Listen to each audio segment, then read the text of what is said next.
جو حضور علیہ الصلوۃ والسلام کی غلامی اختیار کرتے ہیں اللہ تعالیٰ ان کو عزت دیتے ہیں۔ دیکھیں حضرت عمر رضی اللہ تعالیٰ فرمایا کرتے تھے، عمر تو اونٹ نہیں چرا سکتا تھا، لیکن تجھے جب سے تو نے کلمہ پڑھا ہے، حضور علیہ الصلوۃ والسلام کی غلامی اختیار کی ہے، اللہ تعالیٰ نے تجھے کتنی عزت دی ہے، اور آج تو 22 لاکھ مربع میل پہ حکومت کرتا ہے۔ دیکھیں حضرت عمر رضی اللہ عنہ کے زمانے میں ایک دفعہ دریائے نیل خشک ہو گیا تو وہاں کے جو لوگ تھے وہ پریشان ہوئے اور حضرت عمر رضی اللہ تعالیٰ عنہ کے پاس آئے اور آ کر کہنے لگے کہ دریا خشک ہو گیا ہے، اور جب دریا خشک ہوتا ہے تو ہمارا جو نظام ہے آب پاشی کا وہ متاثر ہوتا ہے، اور آج کل بھی اگر بارش نہ ہو یا نہری نظام خشک ہو جائے، نہری نظام صحیح کام نہ کرے، تو جو لوگ کھیتی باڑی کرتے ہیں،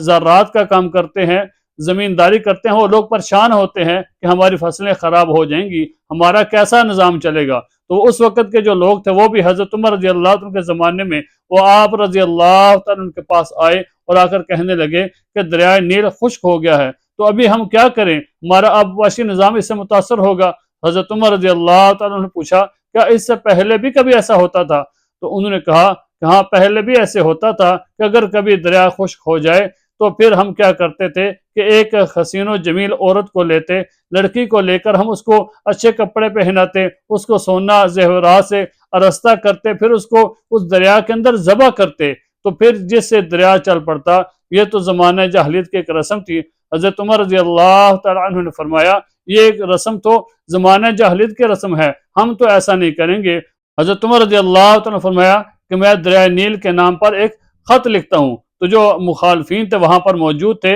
وہ ہنستے تھے اور مسکراتے تھے کہ دیکھو عمر رضی اللہ تعالیٰ عنہ تو دریا پر بھی حکومت کرنے لگے ہیں کہ ابھی دریا کو خط لکھیں گے اور اپنا حکم نامہ جاری کریں گے جس سے دریا چل پڑے گا۔ حضرت عمر رضی اللہ تعالیٰ عنہ نے خط لکھا اور گورنر کے نام پہ لکھا اور گورنر کو کہا کہ میرا یہ خط لے کے تم جا کے دریا میں ڈال دینا، اور خط کے اندر لکھا کہ اے دریا اگر تو چلتا ہے اللہ تعالیٰ کے حکم سے تو پھر تو چل، اور اگر تو اللہ کے حکم کو نہیں مانتا، اللہ کے حکم سے نہیں چلتا، اپنی مرضی سے چلتا ہے، تو ہمیں تیرے پانی کی، ہمیں تیرے چلنے کی کوئی پرواہ نہیں، تو نہ چل، اللہ تعالیٰ رزاق ہیں، اللہ تعالیٰ رزق دینے والے ہیں۔ بس اتنا خط لکھا تھا، اور جا کر پھر گورنر نے وہاں پر خط ڈال دیا تو اللہ کے حکم سے دریا نے چلنا شروع کر دیا اور آج تک خشک نہیں ہوا۔ تو جو مخالفین تھے، جو مذاق اڑانے والے تھے، جو ہنسنے والے تھے، انہوں نے چشمے فلک سب لوگوں نے نظارہ دیکھا کہ دریا خط کے ڈالنے سے